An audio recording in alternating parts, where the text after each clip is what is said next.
తెలంగాణ సర్కార్ కు BJP MP Etela Rajender warning ఇచ్చారు. హైదరాబాద్ సెంట్రల్ యూనివర్సిటీ రాష్ట్రానికే తలమానికమన్న ఈటల హెచ్సీయూ భూముల వేలం నిర్ణయాన్ని వెనక్కి తీసుకోవాలని ప్రభుత్వాన్ని హెచ్చరించారు. లేదంటే ప్రత్యక్ష చర్యలతో రంగంలోకి దిగుతామని హెచ్చరించారు. భూములు అమ్మి అప్పులు కట్టాలన్న నీచమైన ఆలోచనలు సీఎం రేవంత్ రెడ్డి చేస్తున్నారని ఆగ్రహాన్ని వ్యక్తం చేస్తున్నారు. సీఎం రేవంత్ రెడ్డి అన్ని తిరోగమన నిర్ణయాలు తీసుకుంటున్నారన్న ఆయన హెచ్సీయూ విద్యార్థులపై దాడిని తీవ్రంగా ఖండించారు.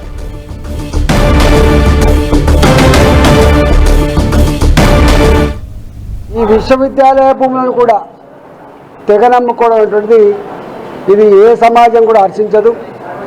మరి రేవంత్ రెడ్డి గారు ఎందుకు ఇలాంటి ఆలోచన చేస్తుండో అర్థం కావట్లేదు. కానీ 15 నెలల కాలం నుంచి చూస్తున్నాం, ప్రతి నిర్ణయం ప్రజాకంటకమైన ప్రజా వ్యతిరేకమైన ఆలోచన తప్ప, తిరోగమనపు చర్యలు తప్ప ఏ ఒక్కటి కూడా ప్రోగ్రెసివ్ ఆలోచన లేదు.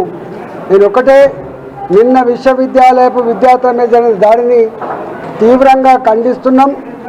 ఇవాళ విద్యార్థులు కేవలం విద్యార్థులుగా ఉండరు, తప్పకుండా మేమందరం కూడా రేపు వారికి సంఘీభావం చెప్పడమే కాకుండా అవసరమైతే ప్రత్యక్ష చర్యకు పూనుకుంటామని చెప్పి ప్రభుత్వాన్ని హెచ్చరిస్తా ఉన్నాం.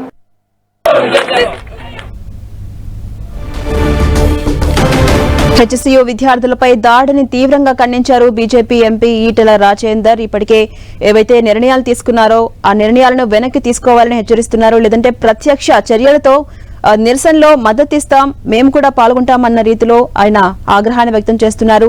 ఇలాంటి నిర్ణయాలు సిగ్గుచేటంటూ కూడా ఇప్పటికే బండి సంజయ్ తీవ్ర ఆగ్రహాన్ని వ్యక్తం చేశారు. మరోవైపు పోలీసులు అక్కడ ఎలాంటి ఘటనలకు తావు లేకుండా పటిష్టమైన భద్రతను ఏర్పాటు చేశారు. ఐడి కార్డ్స్ ను క్షుణ్ణంగా పరిశీలించిన తర్వాతే లోపలికి అనుమతిస్తున్నారు సెక్యూరిటీ సిబ్బంది. ఒక్కసారిగా ఒక ఉద్రిక్త వాతావరణం ఏర్పడింది. నిరసనలో పాల్గొన్న హెచ్సీయూ విద్యార్థులపై పోలీసులు దాడి చేసినటువంటి పరిస్థితి. ఈ నేపథ్యంలో పలువురు కూడా ఈ దాడిపై ఆగ్రహాన్ని వ్యక్తం చేస్తున్నారు. ప్రభుత్వం తీసుకున్న నిర్ణయాలపై తీవ్రంగా స్పందిస్తూ ఉన్నారు. ఆ నిర్ణయాలను వెనక్కి తీసుకోవాలని చెప్తున్నారు.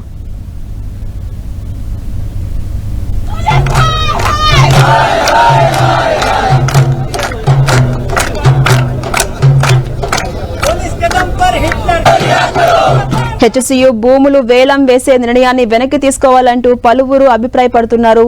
ఇటు హెచ్సీఏ భూములు వేలం వేయొద్దంటూ కూడా నిరసనలో పాల్గొంటున్న విద్యార్థులపై కూడా పోలీసులు దాడి చేస్తున్నటువంటి సిచ్యువేషన్ కనిపిస్తోంది. ఇక ఇదే అంశంపై మరింత సమాచారం మా ప్రతినిధి సునీల్ అందిస్తారు. సునీల్, హైదరాబాద్ సెంట్రల్ యూనివర్సిటీకి సంబంధించిన భూములను వేలం వేయడానికి వీల్లేదంటూ కూడా పెద్ద ఎత్తున హైదరాబాద్ సెంట్రల్ యూనివర్సిటీ విద్యార్థులు ఆందోళన పట్టుబట్టారు. నిన్న ఉదయం ఒక్కసారిగా విద్యార్థి సంఘాలు గేట్ ముందు బైఠాయించి నిరసన వ్యక్తం చేయడం జరిగింది.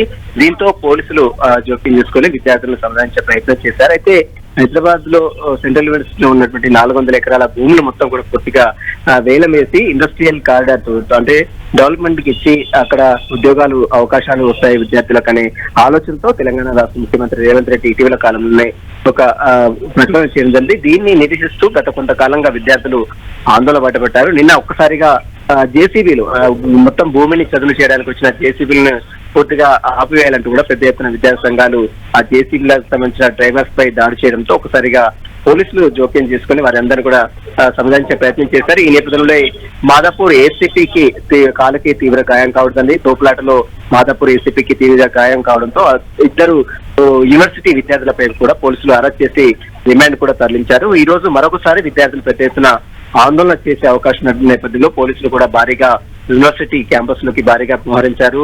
ఓవైపు వర్క్ నడుస్తుంది, మరోవైపు లోపల ఎలాంటి అవాంఛనీయ సంఘటన జరగకుండా పోలీసులతో పాటు బలగాలతో అటు పోలీసులు భారీగా చేరుకొని టీఆర్ గ్యాస్ తో కూడా ప్రస్తుతం అయితే యూనివర్సిటీలో దగ్గరుండి పనిచేస్తున్నట్టు కూడా అటు విద్యార్థి సంఘాలు ఆరోపిస్తున్నాయి. ప్రస్తుతం యూనివర్సిటీ మొత్తం కూడా భూములను పరిరక్షించాల్సిన బాధ్యత ప్రభుత్వం మీద ఉంది. ఇప్పటికే దీనిపై బండి సంజయ్ కావచ్చు, ఈటల రాజేందర్ కూడా స్పందించారు. ఈ భూములు ఎట్టి పరిస్థితుల్లో ప్రభుత్వానికి సంబంధించి ఎట్లా వేలం వేయడానికి వీలేదంటూ కూడా ఇప్పటికే అటు బీజేపీ నేతలు కూడా ఖండిస్తున్నారు. ఈ దీనిపై మాత్రం ప్రభుత్వం మాత్రము మరి ఏ విధంగా ముందుకెళ్తుందని కూడా చూడాల్సిందని చెప్పవచ్చు. Right, thank you Sunil.